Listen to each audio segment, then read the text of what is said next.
Jika Anda berada di sini, itu karena ada seseorang yang masih mengisi pikiran Anda, meskipun dia sudah memilih untuk tidak ada dalam hidup Anda. Izinkan saya berbagi sesuatu yang jujur, yang menyakitkan bukan kepergiannya, tetapi harapan yang Anda pegang bahwa segalanya bisa berbeda. Video ini bukan untuk menghakimi Anda atau meminta Anda untuk melupakan seolah itu mudah. Tujuan video ini adalah untuk membantu Anda memahami dengan tenang dan jelas bahwa melepaskan bukan berarti melupakan dengan paksa, tetapi mengembalikan kekuatan batin Anda. Di sini, Anda akan menemukan mengapa terus-menerus memikirkan seseorang tidak menciptakan cinta, melainkan kelelahan.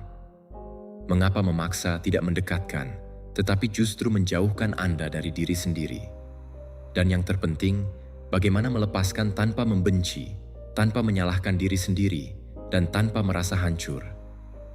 Jika Anda pernah merasa kehilangan kedamaian karena seseorang yang memilih untuk pergi, tetaplah bersama saya sampai akhir.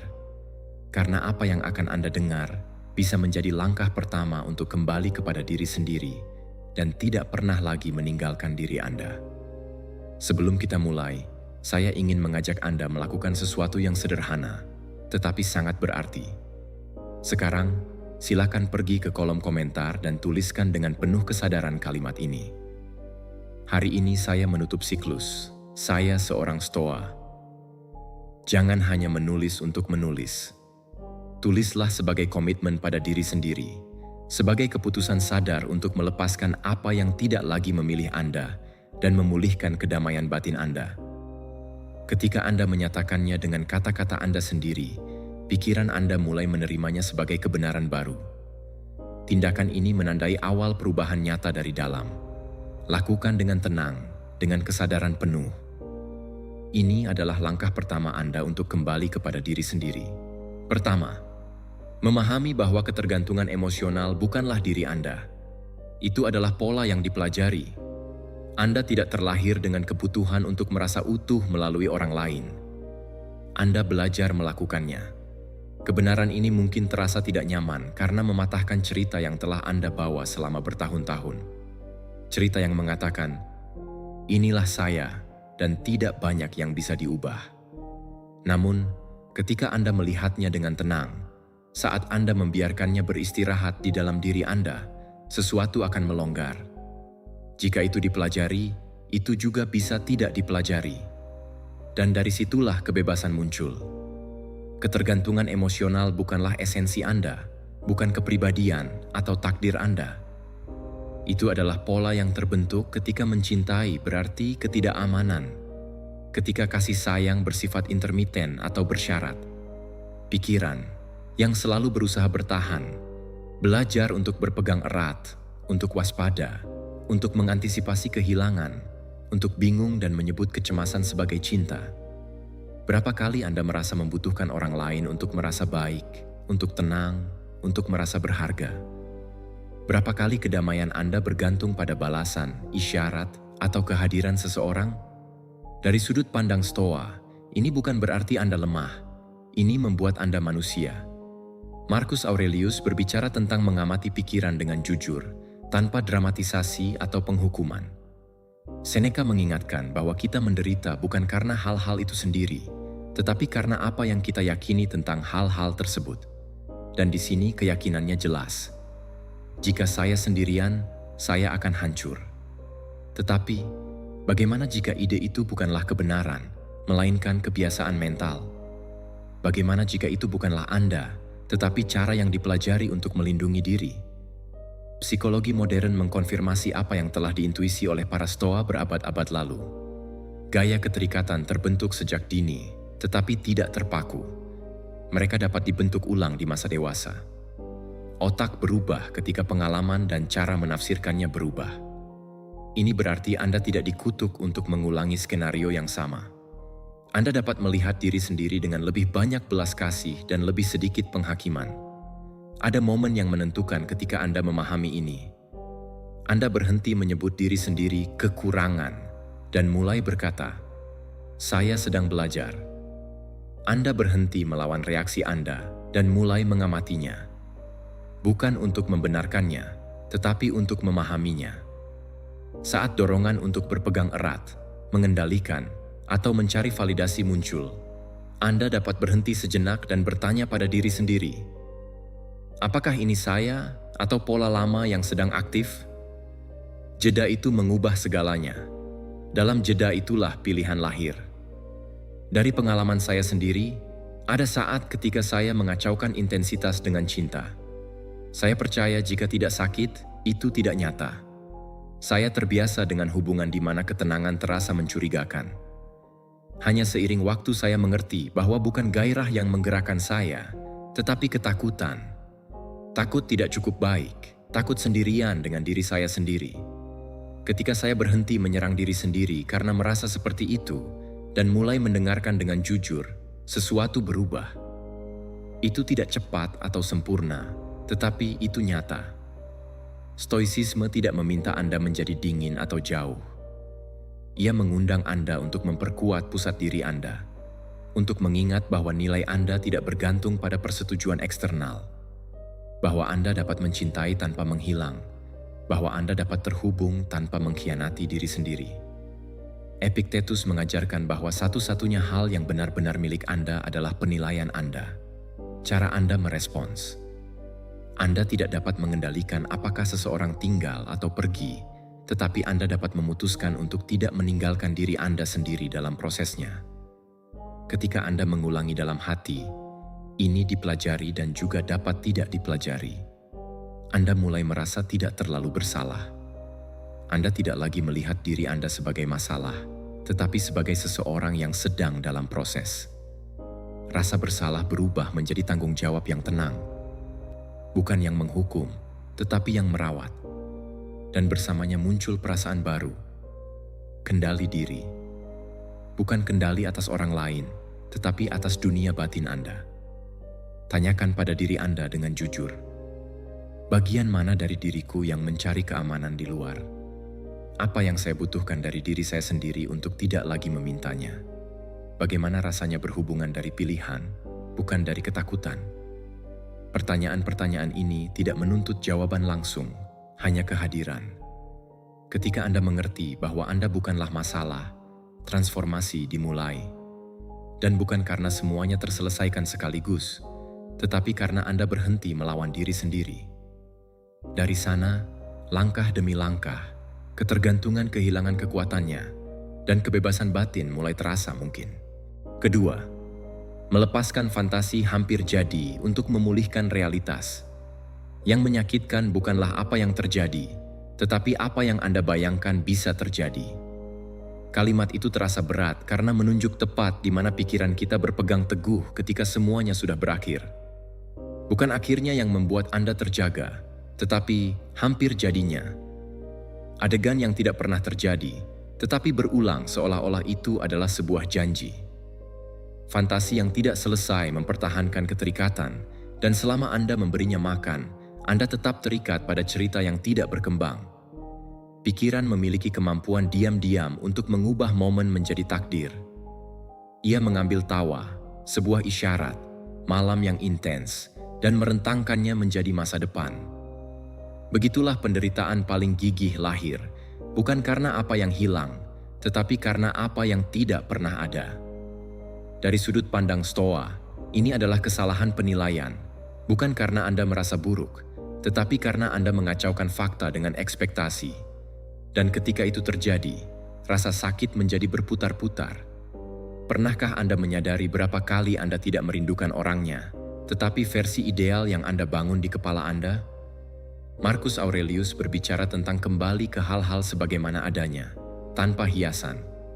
Dia mengatakan bahwa jiwa terganggu ketika ia menambahkan sesuatu yang tidak ada di sana. Di sini hal yang sama terjadi. Hubungan itu berakhir, atau tidak pernah benar-benar dimulai, tetapi pikiran Anda bersikeras memproyeksikan tanda-tanda, membaca pesan tak terlihat, mencari konfirmasi yang sudah tidak ada lagi. Seneca memperingatkan bahwa kita lebih menderita dalam imajinasi daripada dalam kenyataan. Dan ini adalah contoh yang jelas. Fantasi menjadi lebih nyata daripada fakta, dan itulah mengapa lebih menyakitkan. Ilmu pengetahuan modern menggambarkan mekanisme ini dengan tepat. Daniel Kahneman menjelaskan bagaimana bias kognitif membawa kita untuk menyelesaikan cerita yang tidak lengkap dan memproyeksikan emosi masa depan berdasarkan potongan masa lalu. Otak membenci akhir yang terbuka, dan untuk menutupnya ia berkreasi. Ia tidak melakukannya untuk menyakiti Anda, tetapi untuk mengurangi ketidakpastian. Masalahnya adalah, kreasi itu mengikat Anda. Selama Anda masih percaya pada apa yang seharusnya bisa terjadi, Anda masih hidup di waktu yang tidak ada. Menerima bahwa cerita itu tidak berlanjut karena suatu alasan adalah tindakan ketenangan emosional. Tidak semua yang tidak terjadi adalah kegagalan. Banyak hal yang tidak sesuai. Epictetus mengajarkan bahwa kita tidak mengendalikan peristiwa, tetapi kita mengendalikan penilaian yang kita buat tentang peristiwa tersebut. Di sini, penilaian adalah kuncinya. Ketika Anda berhenti mencari tanda-tanda, ketika Anda melepaskan kebutuhan untuk menafsirkan setiap kenangan sebagai petunjuk, sesuatu menjadi tenang. Mengaitkan perhatian pada saat ini tidak berarti melupakan, tetapi berhenti bepergian secara mental ke masa depan yang dibayangkan. Ada perbedaan mendalam antara melepaskan seseorang dan melepaskan ilusi. Orangnya sudah pergi atau tidak pernah seperti yang Anda yakini. Ilusi sebaliknya, tetap hidup karena Anda memberinya makan dengan pertanyaan tanpa jawaban. Bagaimana jika aku mengatakan ini? Bagaimana jika aku menunggu lebih lama? Bagaimana jika dia masih merasakan sesuatu? Pertanyaan-pertanyaan ini tidak mencari kebenaran. Mereka mencari untuk memperpanjang ikatan. Dan disitulah stoicisme jelas. Apa yang bergantung pada Anda adalah berhenti mempertahankan cerita yang menguras tenaga Anda. Tanyakan pada diri Anda dengan tenang. Fakta nyata apa yang mendukung cerita ini? Bagian mana yang merupakan ekspektasi, keinginan, proyeksi? Apa yang akan terjadi jika saya menerima bahwa tidak ada janji, hanya interpretasi? Mengulangi pertanyaan-pertanyaan ini bukanlah menghukum diri sendiri, tetapi menertibkan diri dari dalam. Pikiran perlu kembali ke hal-hal yang konkret untuk beristirahat. Kelegaan emosional tidak datang ketika Anda memaksakan diri untuk melupakan, tetapi ketika Anda memilih kebenaran. Kebenaran lebih tidak menyakitkan daripada fantasi abadi, karena kebenaran tidak menuntut Anda untuk terus berharap. Ketika Anda melepaskan ilusi, penutupan internal muncul, dan bersamanya kedamaian yang tenang dan sunyi, yang tidak bergantung pada apa yang seharusnya terjadi, tetapi pada apa yang ada sekarang. Ketiga, berhenti mengidealkan agar tidak terikat secara emosional. Keterikatan dimulai ketika Anda percaya seseorang itu sempurna untuk Anda. Ide ini tampaknya tidak berbahaya di awal, bahkan romantis, tetapi seiring waktu menjadi beban yang sunyi. Karena ketika Anda menempatkan seseorang di atas tumpuan, tanpa sadar Anda menempatkan diri Anda lebih rendah. Dan dari sana, keseimbangan batin mulai rusak. Anda tidak lagi melihat dari ketenangan. Anda melihat dari kebutuhan. Mengidealkan adalah cara halus untuk kehilangan diri sendiri. Seseorang menjadi pusat dunia Anda, dan sedikit demi sedikit, segala sesuatu yang lain berputar di sekitar kehadiran, perhatian, dan persetujuan mereka.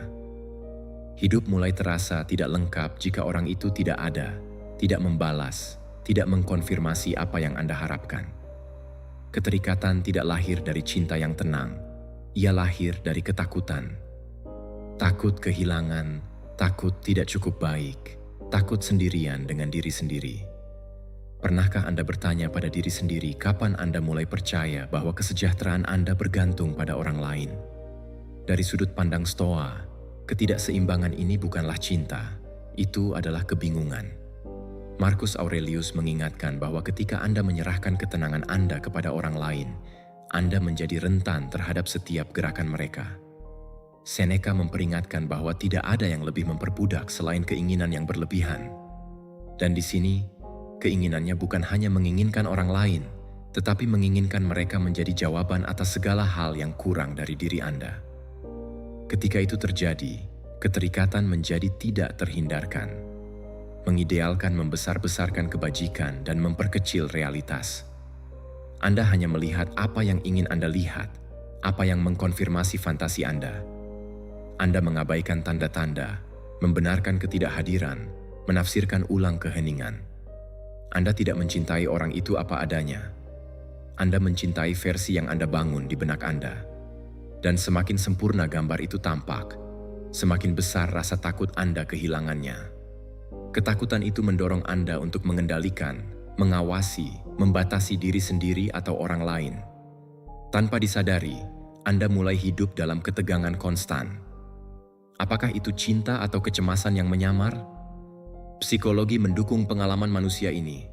Penelitian telah menunjukkan bahwa idealisasi yang berlebihan meningkatkan kecemasan keterikatan dan melemahkan stabilitas emosional. Otak, ketika mengidealkan, memasuki keadaan waspada permanen, seolah-olah ancaman apapun dapat merampas apa yang dianggapnya penting. Ini bukan cacat moral, itu adalah mekanisme yang dipelajari. Tetapi seperti semua pola yang dipelajari, ia dapat diamati dan diubah. Epictetus berkata, "Bukan orang-orang yang mengganggu kita, tetapi ide-ide yang kita miliki tentang mereka." Di sini, idenya jelas. Tanpa orang ini, saya tidak lengkap. Selama keyakinan itu tetap hidup, keterikatan akan terus tumbuh. Menerima bahwa tidak ada yang melengkapi hidup Anda bukanlah pasrah. Itu adalah kedewasaan emosional. Itu berarti mengakui bahwa Anda berbagi jalan Anda, tetapi tidak menyerahkannya. Bahwa Anda mencintai, tetapi tidak melebur. Dari pengalaman saya sendiri, ada saat ketika saya mengacaukan cinta dengan fusi. Saya percaya bahwa mencintai berarti memikirkan segala sesuatu berdasarkan fungsi orang lain, mengantisipasi kebutuhan mereka, menyesuaikan hidup saya agar tidak kehilangan mereka. Seiring waktu saya mengerti bahwa dalam upaya mempertahankan itu, saya kehilangan diri saya sendiri. Memulihkan identitas saya tidak menjauhkan saya dari cinta. Itu mengembalikan ketenangan saya. Saya berhenti mengidealkan dan mulai melihat lebih jelas. Dan kejelasan itu, meskipun pada awalnya menyakitkan, sungguh membebaskan. Anda memperkuat identitas Anda ketika Anda mengingat siapa diri Anda di luar ikatan apapun. Ketika Anda kembali ke nilai-nilai, minat, dan ritme Anda sendiri. Stoicisme tidak meminta Anda untuk mencintai lebih sedikit. Ia meminta Anda untuk mencintai lebih baik. Untuk tidak mengacaukan mencintai dengan memiliki. Untuk tidak menyerahkan stabilitas Anda pada sesuatu yang tidak Anda kendalikan. Mencintai tanpa berpegang teguh itu mungkin ketika Anda menopang diri dari dalam. Tanyakan pada diri Anda dengan jujur.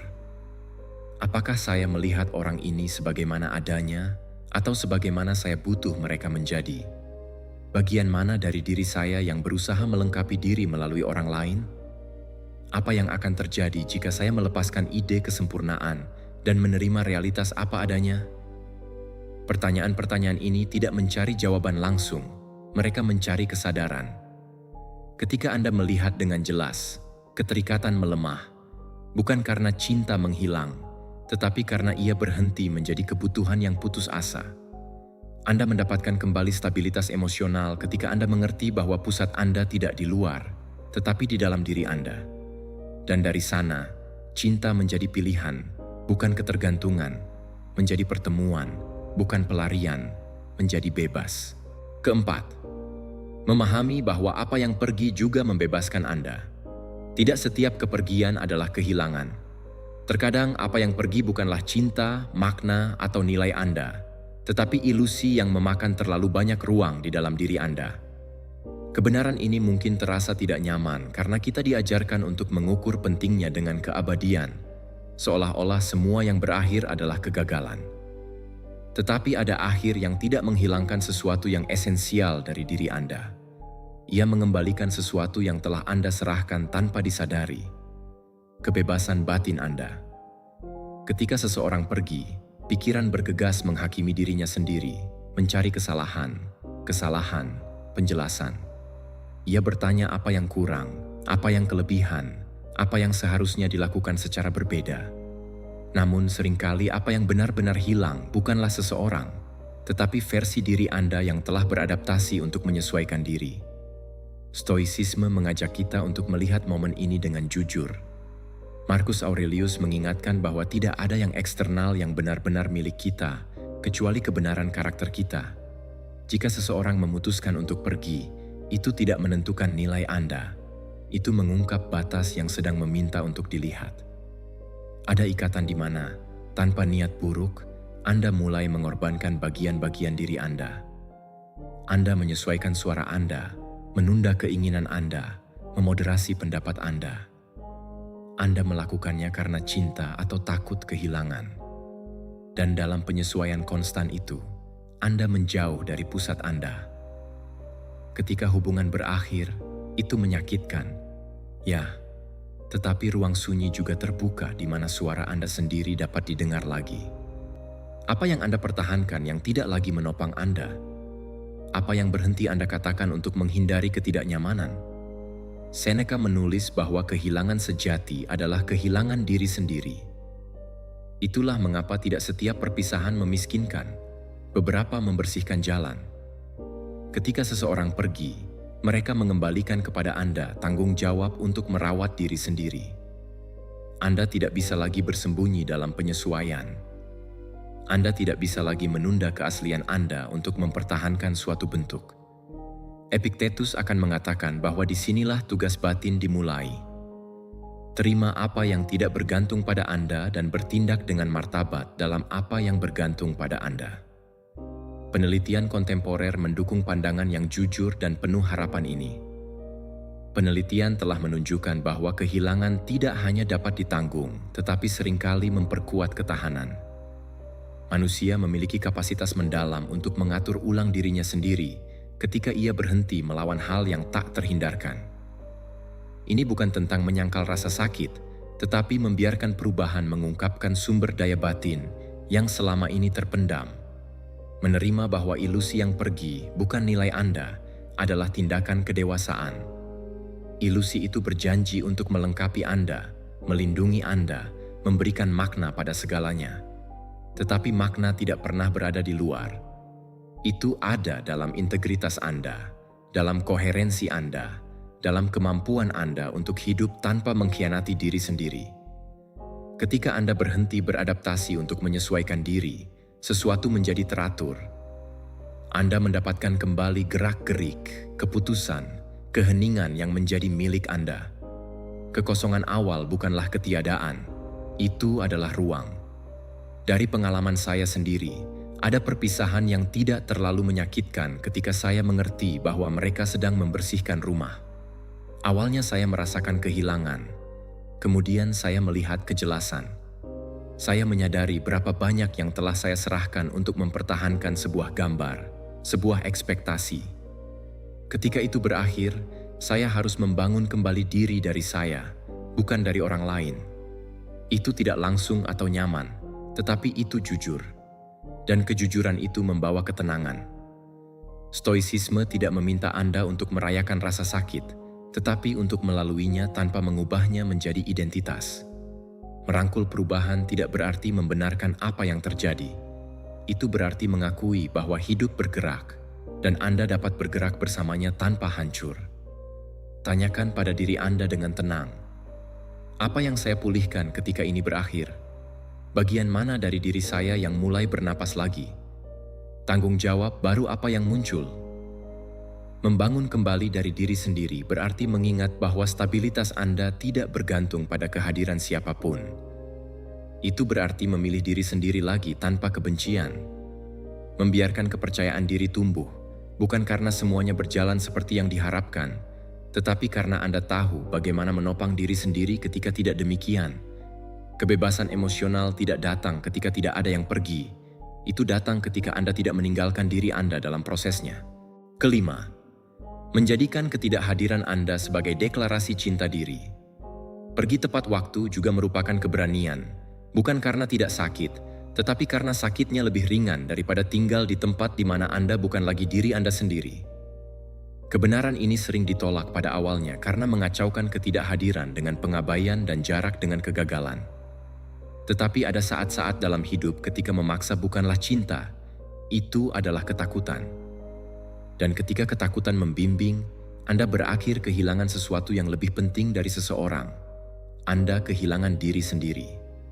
Ketidakhadiran yang disadari memutuskan ketergantungan emosional karena mengembalikan kendali ke tempat yang benar. Tidak memaksa adalah memilih diri sendiri. Berhenti mengetuk pintu yang tertutup bukanlah harga diri. Itu adalah kejelasan. Ketika seseorang tidak merespons, tidak berkomitmen, atau tidak tersedia, pikiran yang cemas menafsirkan itu sebagai tantangan, sesuatu yang harus ditaklukkan. Tetapi stoicisme mengajarkan sebaliknya. Tidak semua yang diinginkan harus dikejar, dan tidak semua yang hilang adalah kerugian nyata. Epictetus mengatakan bahwa kebebasan dimulai ketika Anda berhenti membutuhkan hal-hal menjadi berbeda dari apa adanya. Memaksa menguras tenaga, itu menghabiskan energi, perhatian, dan martabat. Itu membuat Anda tetap dalam keadaan menunggu, waspada, peka terhadap tanda-tanda minimal. Ketidakhadiran, sebaliknya, memotong siklus itu, bukan sebagai hukuman, tetapi sebagai koherensi batin. Keheningan Anda tidak berusaha memprovokasi reaksi, itu berusaha melindungi keseimbangan Anda. Dan ketika Anda mulai mempertahankan keputusan itu, sesuatu beres kembali. Tubuh rileks, pikiran menjadi tenang, identitas menguat. Pernahkah Anda bertanya berapa banyak energi yang dihabiskan untuk mengejar apa yang tidak mengalir? Marcus Aurelius mengingatkan bahwa pikiran terganggu ketika ia berpegang pada apa yang tidak dikendalikannya. Di sini, Anda tidak mengendalikan orang lain, tetapi Anda mengendalikan respons Anda. Memilih untuk pergi tepat waktu tidak berarti Anda tidak peduli. Itu berarti Anda cukup peduli pada diri sendiri untuk tidak memohon kehadiran. Seneca memperingatkan bahwa kebutuhan yang berlebihan memperbudak. Ketika Anda bergantung secara emosional, kedamaian Anda berada di tangan orang lain. Ketidakhadiran yang disadari memutuskan penyerahan kekuasaan yang tidak disengaja itu. Psikologi modern mendukung kebijaksanaan kuno ini. Penelitian menunjukkan bahwa pengaturan diri memperkuat otonomi emosional. Setiap kali Anda mempertahankan keputusan yang selaras dengan nilai-nilai Anda, bahkan ketika itu tidak nyaman, Anda memperkuat rasa identitas Anda. Bukan kekuatan eksternal yang membuat Anda mandiri. Itu adalah koherensi internal. Menghindari kekambuhan emosional bukan tentang menekan perasaan. Itu tentang mengingat mengapa Anda memutuskan untuk pergi. Ada momen yang rumit setelah mengambil jarak, ketika nostalgia mencoba bernegosiasi dengan Anda. Kenangan, idealisasi, dorongan untuk menulis lagi muncul. Pada titik itu, rutinitas pribadi menjadi jangkar. Kembali ke kebiasaan Anda, jadwal Anda, ruang Anda. Bukan sebagai gangguan, tetapi sebagai penegasan siapa diri Anda. Memupuk kedamaian Anda bukanlah tindakan pasif. Itu adalah praktik harian. Apa yang Anda lakukan setiap hari untuk menopang diri tanpa bergantung? Dari pengalaman saya sendiri, saya terlambat mengerti bahwa seringkali bukan cinta yang membuat sulit pergi, tetapi ketakutan menghadapi kekosongan. Saya percaya bahwa tinggal menunjukkan kekuatan ketika sebenarnya saya mengkhianati diri sendiri. Pertama kali saya mempertahankan ketidakhadiran yang disadari tidak mudah. Saya ragu, ingin kembali. Tetapi seiring waktu, keputusan itu mengembalikan sesuatu yang telah hilang. Rasa hormat pada diri sendiri.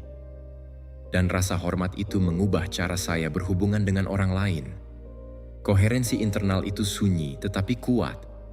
Itu tidak membutuhkan penjelasan panjang atau pembenaran konstan.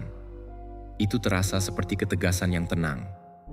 Ketika Anda kembali ke diri sendiri, Anda berhenti memohon karena Anda tidak lagi menegosiasikan nilai Anda. Kemerdekaan emosional tidak berarti menutup diri dari cinta. Itu berarti berhenti memohon cinta. Memilih ikatan di mana Anda tidak perlu menyusut untuk tetap tinggal. Tanyakan pada diri Anda dengan jujur. Apakah saya memaksa karena cinta atau karena takut? Bagian mana dari diri saya yang melemah ketika saya tidak memilih diri sendiri? Apa yang akan terjadi jika saya mempertahankan ketidakhadiran saya dengan martabat, meskipun sakit pada awalnya? Pertanyaan-pertanyaan ini tidak mencari jawaban cepat. Mereka mencari kesadaran. Stoicisme tidak menjanjikan Anda tidak akan merasakan sakit. Itu menjanjikan Anda tidak akan tersesat di dalamnya. Pergi tepat waktu tidak membuat Anda keras. Itu membuat Anda teratur, mengingatkan Anda bahwa kedamaian Anda adalah tanggung jawab Anda. Dan ketika Anda mengambil tanggung jawab itu, sesuatu berubah pada akarnya. Keenam, berhenti meromantisasi ketergantungan. Tidak semua yang intens itu mendalam. Terkadang apa yang paling mengguncang bukanlah apa yang paling menyehatkan, dan apa yang paling menyakitkan bukanlah apa yang paling mencintai. Kebenaran ini mungkin terasa tidak nyaman karena mematahkan ide yang sangat tertanam, bahwa jika tidak ada penderitaan, tidak ada hubungan yang nyata. Tetapi ketika Anda melihat dengan tenang, ketika Anda menurunkan volume drama internal, Anda menemukan bahwa banyak hubungan yang intens tidak mengangkat Anda. Mereka menguras Anda. Dan menguras bukanlah ujian cinta, itu adalah tanda ketidakseimbangan. Ketergantungan emosional sering menyamar sebagai cinta yang intens. Ia tampil sebagai gairah, penyerahan total, sebagai aku tidak bisa hidup tanpamu, yang terdengar romantis tetapi sebenarnya adalah pelepasan diri yang sunyi. Percaya bahwa rasa sakit adalah ujian cinta membuat keterikatan tetap hidup. Itu membuat Anda menoleransi yang tak tertahankan, membenarkan apa yang menyakiti Anda, menormalkan kecemasan konstan.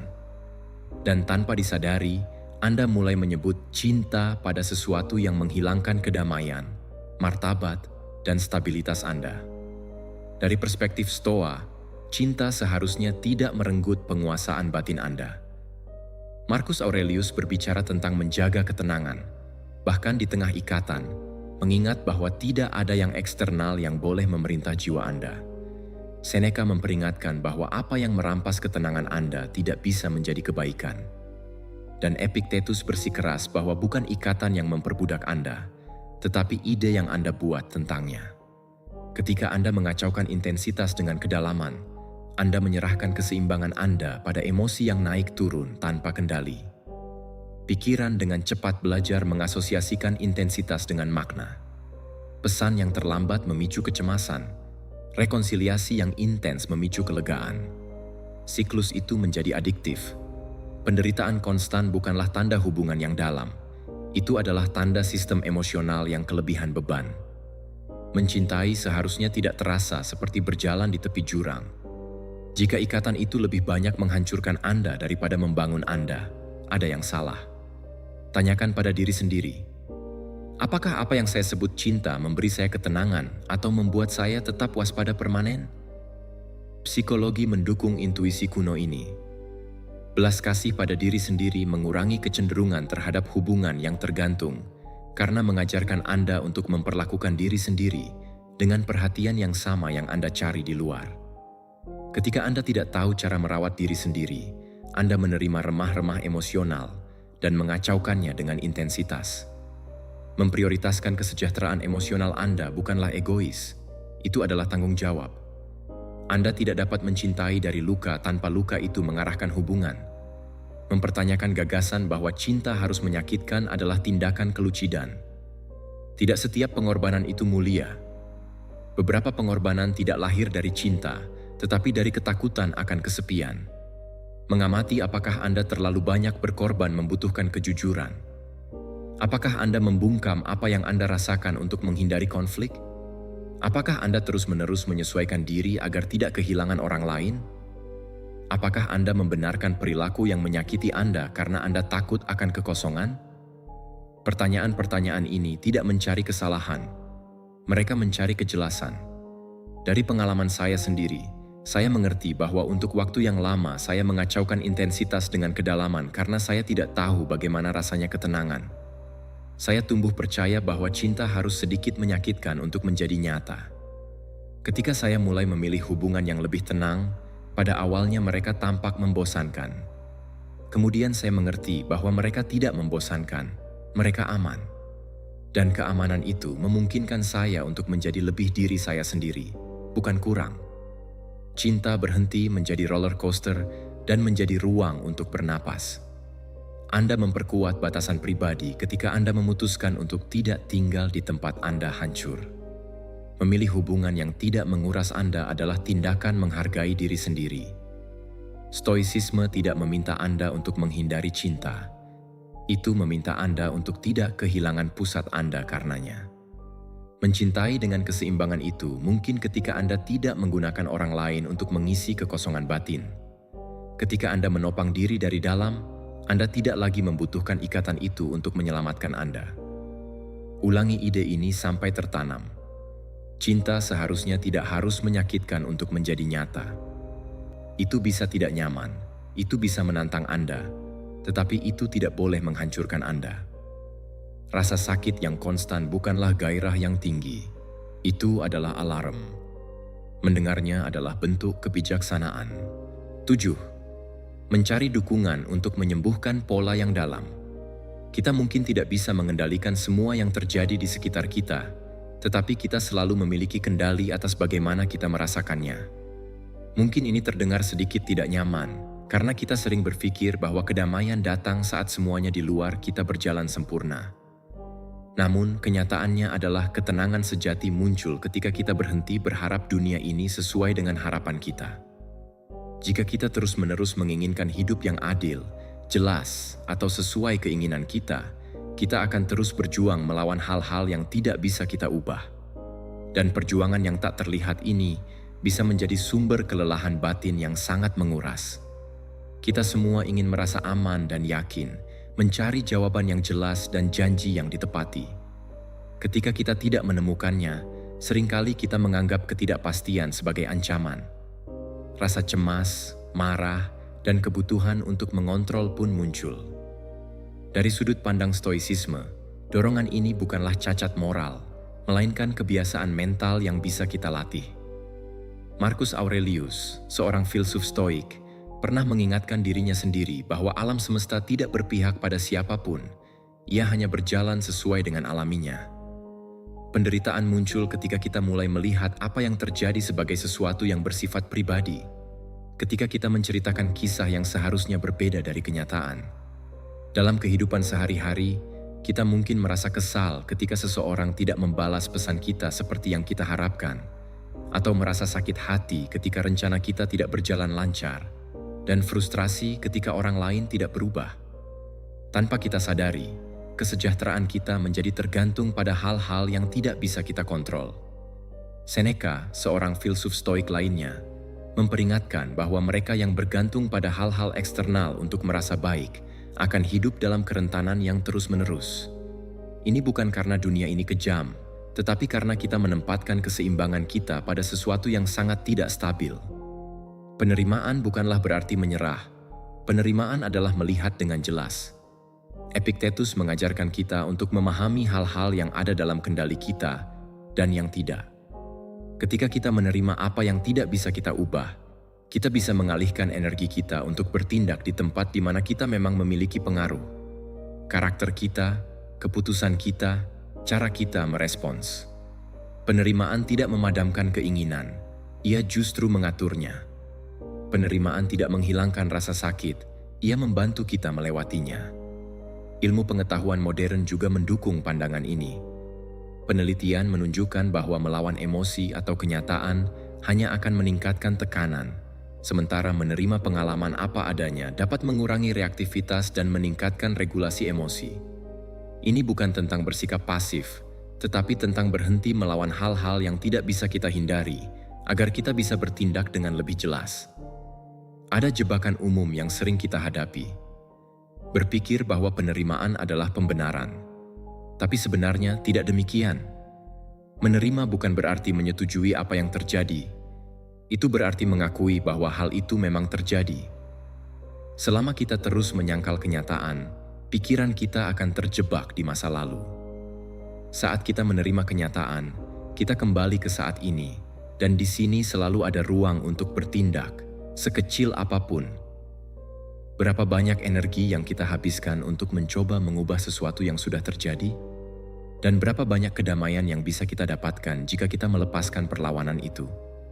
Dari pengalaman saya, ada masa ketika saya mengacaukan penerimaan dengan kelemahan. Saya berpikir jika saya tidak memaksa atau berjuang, berarti saya kalah. Namun seiring waktu, saya menyadari bahwa kerugian sebenarnya adalah hidup dalam ketegangan yang konstan. Ketika saya mulai menerima beberapa kenyataan, seperti orang yang tidak akan berubah, keputusan yang tidak ada di tangan saya, atau waktu yang tidak sesuai rencana saya. Saya merasakan kelegaan yang tidak terduga. Bukan karena semuanya langsung membaik, tetapi karena saya berhenti berperang melawan hal-hal yang tidak perlu. Penerimaan mengembalikan ketenangan. Itu memungkinkan kita melihat hal-hal tanpa filter seharusnya. Ketika filter itu dihapus, ketenangan yang lebih dewasa muncul. Ini bukan ketidakpedulian, ini adalah keseimbangan. Kita mulai merespons alih-alih bereaksi, memilih tindakan kita alih-alih terbawa oleh emosi. Stoicisme tidak meminta kita untuk tidak merasakan. Ia meminta kita untuk tidak tersesat dalam apa yang kita rasakan. Tanyakan pada diri sendiri dengan jujur. Apa yang saya coba kendalikan yang sebenarnya tidak ada di tangan saya? Kisah apa yang saya ceritakan pada diri sendiri yang membuat saya tetap dalam konflik? Apa yang akan terjadi jika saya menerima momen ini apa adanya, tanpa menambahkan drama atau celaan? Pertanyaan-pertanyaan ini bukan untuk mencari jawaban cepat. Mereka lebih kepada mencari kehadiran. 8. Menghuni kekosongan untuk membangun kembali identitas Anda. Tidak semua yang kita rasakan layak untuk mengendalikan kita. Ini mungkin terdengar tidak nyaman, karena kita diajari untuk menaati setiap emosi seolah-olah itu adalah perintah suci. Padahal banyak dari mereka hanyalah pengunjung berisik. Jika kita tidak belajar mengamatinya dengan jarak, mereka akhirnya akan mengambil alih hidup kita, dan kita tidak lagi hidup, kita hanya bereaksi. Kehidupan sehari-hari dipenuhi dengan gesekan kecil yang mengikis ketenangan kita. Kata yang salah, harapan yang tidak terpenuhi, keheningan yang kita tafsirkan sebagai penolakan. Pikiran kita sering melompat ke depan, menciptakan cerita dan membesar-besarkan konsekuensi. Dari perspektif stoicisme, masalahnya bukanlah apa yang terjadi, tetapi seberapa cepat kita mengidentifikasi diri kita dengan hal itu. Marcus Aurelius mengingatkan dirinya bahwa pikiran memiliki kekuatan untuk membentuk pengalaman, dan kekuatan itu harus digunakan dengan bijaksana. Ketika kita tidak melakukannya, emosi menjadi tiran. Ada konflik batin yang terus-menerus antara apa yang kita inginkan dan apa yang ada. Kita menginginkan kendali, kepastian, dan pengakuan. Ketika itu tidak datang, frustrasi pun muncul. Seneca memperingatkan bahwa banyak penderitaan manusia lahir dari mengharapkan terlalu banyak dari hal-hal eksternal. Bukan karena keinginan itu buruk, tetapi karena menjadikan keinginan sebagai syarat untuk kedamaian adalah bentuk perbudakan. Setiap kali kita berkata, "Saya akan baik-baik saja," ketika kita menyerahkan stabilitas kita pada sesuatu yang tidak kita kendalikan. Stoicisme tidak mengusulkan untuk mematikan emosi, tetapi untuk mengaturnya. Epictetus berbicara tentang melatih penilaian, memisahkan fakta dari interpretasi. Fakta itu netral, interpretasi yang membebani kita. Ketika seseorang menjauh, faktanya adalah jarak. Rasa sakit muncul ketika kita menerjemahkannya sebagai pengabaian atau kegagalan pribadi. Namun, bagaimana jika itu bukan seperti itu? Bagaimana jika itu hanya sebuah perubahan? Pertanyaan ini tidak menghilangkan rasa sakit, tetapi membuatnya terasa lebih ringan. Penelitian modern mendukung intuisi kuno ini. Studi tentang regulasi emosi menunjukkan bahwa menafsirkan ulang situasi secara sadar dapat mengurangi intensitas emosional dan meningkatkan kesejahteraan psikologis. Ini bukan tentang berbohong pada diri sendiri, tetapi tentang memperluas pandangan kita. Ketika kita mengubah cerita internal, pengalaman kita berubah. Bukan karena realitas berubah, tetapi karena kita berhenti melawannya. Penerimaan bukanlah pasrah. Penerimaan adalah berhenti melawan apa yang sudah terjadi, agar kita bisa merespons dengan jelas. Perlawanan yang terus-menerus menguras energi kita, membuat kita tegang dan defensif. Sementara itu, penerimaan membebaskan energi. Itu memungkinkan kita bertindak dari ketenangan, bukan dari dorongan hati. Berapa kali kita melelahkan diri melawan sesuatu yang sudah menjadi kenyataan? Dari pengalaman saya, ada masa ketika saya berpikir bahwa berpikir berlebihan adalah bentuk kendali. Saya menganalisis segalanya, mengantisipasi skenario, dan meninjau percakapan berulang kali. Saya meyakinkan diri sendiri bahwa ini melindungi saya. Namun, pada kenyataannya, saya justru menjebak diri saya sendiri. Ketika saya mulai mengamati pikiran saya tanpa terjebak di dalamnya, sesuatu terasa lebih ringan. Masalahnya tidak hilang, tetapi mereka tidak lagi mengambil semua ruang dalam pikiran saya. Saya belajar bahwa tidak setiap pikiran layak mendapatkan perhatian, dan bahwa ketenangan tidak datang ketika semuanya terpecahkan, tetapi ketika kita memutuskan untuk tidak menambah penderitaan yang tidak perlu. Penguasaan batin dibangun dalam keseharian, dalam cara kita merespons kritik, bagaimana kita menangani penantian, dan bagaimana kita berbicara pada diri sendiri ketika sesuatu tidak berjalan seperti yang kita harapkan. Stoicisme sangat praktis karena dijalani dalam detail-detail itu. Ia tidak meminta kehebatan yang luar biasa. Ia meminta koherensi dalam kehidupan sehari-hari. Memilih untuk tidak bereaksi segera, bernapas sebelum menjawab, dan mengingat bahwa nilai kita tidak dipertaruhkan setiap kali sesuatu gagal. Tanyakan pada diri Anda dengan jujur, apa yang saya tafsirkan sebagai sesuatu yang pribadi padahal mungkin tidak demikian? Emosi apa yang saya ikuti tanpa mempertanyakannya? Apa yang akan terjadi jika saya memilih untuk merespons dengan lebih tenang, meskipun di dalam ada kebisingan? Pertanyaan-pertanyaan ini tidak mencari kesempurnaan, mereka mencari kesadaran. Dan kesadaran adalah awal dari kebebasan. Ulangi ide-ide kunci dengan kata-kata baru untuk membantu mereka tertanam. Tidak semua yang Anda rasakan itu benar. Tidak setiap dorongan membutuhkan tindakan. Tidak setiap ketidaknyamanan adalah ancaman. Ketika Anda memahami hal ini, Anda mulai hidup dengan lebih banyak ruang batin. 9. Pahami bahwa orang yang tidak keluar dari pikiran Anda adalah simbol, bukan masalah. Sebenarnya, ingatlah, bukan dunia yang menyakiti Anda, tetapi cerita yang Anda ceritakan pada diri sendiri tentang dunia. Ini mungkin terdengar tidak nyaman, tetapi kebenarannya adalah banyak dari penderitaan kita berasal dari cara kita menafsirkan apa yang terjadi. Selama kita terus percaya bahwa hidup harus sesuai dengan keinginan kita akan terus bertabrakan dengannya. Dan benturan ini lebih melelahkan daripada tantangan apapun yang kita hadapi. Pikiran kita mencari kendali seperti kita mencari udara. Ia ingin jaminan, jawaban, dan kepastian. Ketika tidak mendapatkannya, ia menjadi gelisah dan mulai membuat penjelasan. Beberapa penjelasan melindungi kita, sementara yang lain justru menjebak kita. Dari perspektif stoicisme, konflik batin muncul ketika kita mencampur adukan apa yang kita inginkan dengan apa yang kita butuhkan. Marcus Aurelius mengingatkan bahwa tidak ada yang eksternal dapat merusak esensi kita jika kita tidak mengizinkannya. Ini bukan untuk menyangkal rasa sakit, tetapi untuk mengembalikan pikiran kita ke tempatnya, sebagai saksi yang jernih, bukan hakim yang keras. Dalam kehidupan sehari-hari, kekacauan ini muncul dalam hal-hal kecil.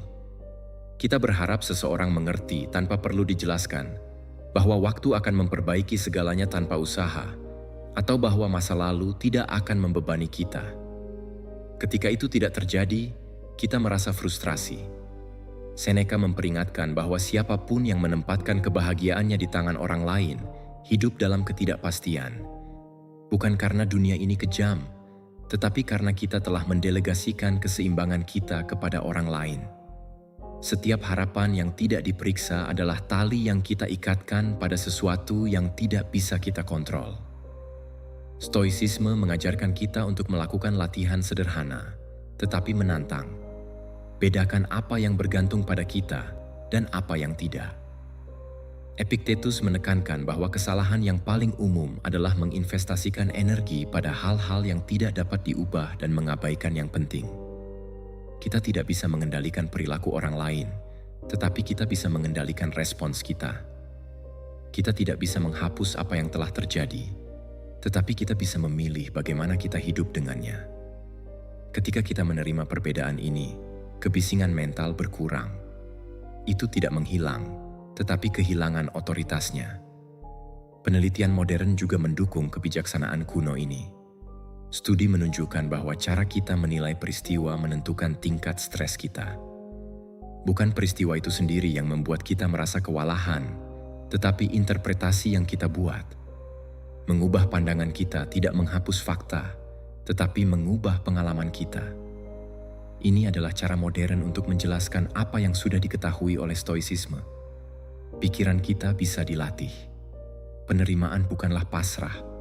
Ini adalah berhenti berjuang dengan hal yang tak terhindarkan agar kita bisa bertindak dengan lebih jelas. Ketika kita melawan apa yang sudah terjadi, kita terjebak di masa lalu yang tidak akan kembali. Tetapi ketika kita menerima, kita kembali ke saat ini. Dan saat ini selalu menawarkan peluang, sekecil apapun. Berapa banyak energi yang kita habiskan untuk mencoba mengubah seseorang? Berapa banyak kita menghukum diri sendiri karena tidak berbeda? Energi itu, jika diarahkan dengan baik, dapat membangun kembali diri kita. Dari pengalaman saya terlambat menyadari bahwa berpikir tanpa henti bukanlah kedalaman. Itu adalah ketakutan. Saya meyakinkan diri bahwa menganalisis segalanya akan membuat saya kuat, tetapi sebenarnya itu membuat saya kaku. Ketika saya mengerti bahwa saya bisa mengamati pikiran saya tanpa terjebak, saya merasakan kelegaan. Itu bukan kemenangan yang berisik, itu adalah keheningan baru. Berhenti berkelahi dengan setiap emosi memungkinkan saya mendengarnya tanpa tersesat di dalamnya. Penguasaan batin tidak memerlukan kekerasan, ia memerlukan kejujuran. Mengenali kapan kita bereaksi, kapan kita menafsirkan, dan kapan kita meminta hidup untuk sesuatu yang tidak pernah dijanjikan. Stoicisme tidak meminta kita untuk menjadi kebal, ia meminta kita untuk bertanggung jawab atas penilaian kita. Ulangi ini dengan kata-kata yang berbeda untuk membantu menetap. Tidak setiap pikiran itu benar. Tidak setiap emosi adalah perintah. Tidak setiap ketidaknyamanan adalah ancaman. Ketika kita memilih untuk merespons alih-alih bereaksi, ketegasan yang tenang muncul. Ini bukan ketidakpedulian, ini adalah penilaian yang bijak. Ketenangan bukan tentang tidak merasakan, ini tentang tidak meluap. Mampu berkata, "Ini menyakitkan," tanpa menjadikan rasa sakit itu sebagai identitas kita. Mampu menerima tidak, tanpa mengubahnya menjadi penolakan pribadi. Apa yang akan berubah dalam hidup kita jika kita berhenti menganggap segalanya sebagai vonis tentang nilai kita?